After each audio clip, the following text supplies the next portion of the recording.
সম্মানিত হাজির,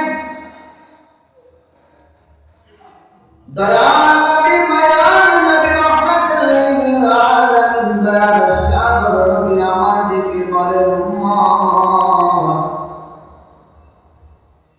একটা সুন্নাত যদি ধরে রাখতে পারো, একটা সুন্নাতকে ভালোবাসার কারণে, একটা সুন্নাতের কারণে কিয়ামতের ময়দানে কঠিন মাহশরের দিনে ওই বিপদ মুহূর্তে যেদিন আপন কোনো মানুষ থাকবে না, যেই দিন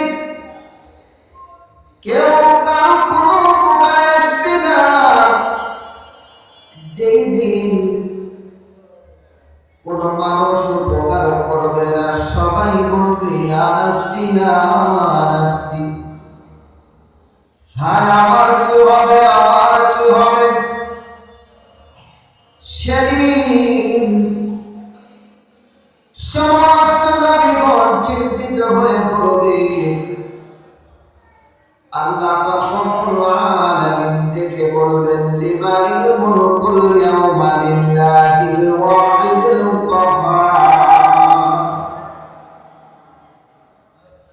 আজকের এই মহান্বিত দিনের রাজত্ব কার? কে এই দিনে রাজত্ব করবে? এই দিনের মালিক কে? এই দিনের রাজত্ব কার? সমস্ত হাসরবাসী বলবে, আল্লাহ।